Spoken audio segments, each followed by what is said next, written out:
Hello everyone, আসসালামু আলাইকুম। কেমন আছেন সবাই? আশা করছি সবাই ভালো আছেন। আমি মুন্সিগঞ্জ থেকে মারিয়া হাসান তোহা বলতেছি। তো নতুন ব্লগে সবাইকে স্বাগতম। তো আজকে অনেক দিন পরে আপনাদের সাথে নতুন একটা ব্লগ শেয়ার করতেছি। তো এ হচ্ছে আমাদের মিমহা। মিমহা অবশ্য আমাদের শর্ট ভিডিওতে অবশ্য সবাই দেখেছেন। অনেক দিন যাবতই আসছে, বাট কোনো ভিডিও দেওয়া হয়নি। তো আজকে একটু ভিডিও নিয়ে আসলাম আপনাদের সাথে। ওর সাথে খেলা করতে আমার খুবই ভালো লাগে।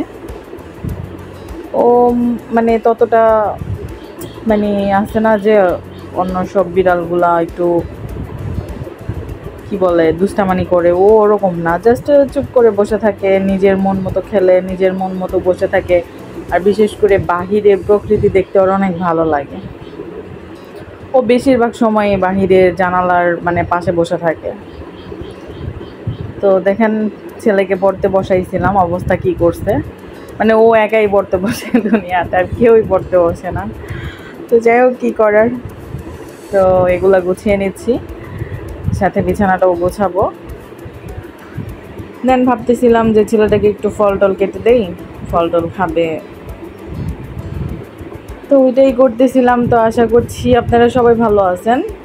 অনেক দিন পর আসছি আপনাদের সাথে। তো এই পর্যন্ত আমার ভিডিওটা যদি কেউ ভালো লেগে থাকে, অবশ্যই চ্যানেলটাকে সাবস্ক্রাইব করবেন। আর দয়া করে একটা লাইক দিয়ে যাবেন, কারণ আপনার এই একটা লাইক আমার শেয়ারের কাজ করবে। তো যারা যারা আমার পাশে ছিলেন তাদের সবাইকে ধন্যবাদ। তো আমার বিছানা ঝাড়া দেওয়া শেষ। আমার মিমহা বসে আছে, বাহিরের প্রকৃতি দেখতেছে। তো সবাই দোয়া করবেন আমার মিমহার জন্য আর আমার ছেলের জন্য, আমার কুট্টি বাচ্চা দুইটা।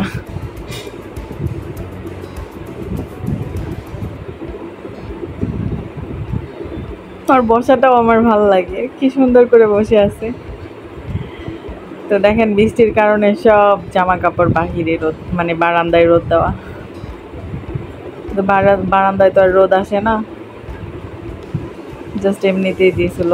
তো এটা হচ্ছে আমাদের বৃষ্টির দিনের ভিডিও ছিল।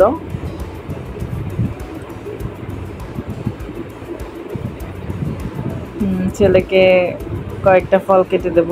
ছেলেটা আমার প্রচুর আম পছন্দ করে, প্রচুর। সো এ পর্যন্তই, আশা করছি সবাই ভালো থাকবেন। আসসালামু আলাইকুম, আল্লাহ হাফেজ।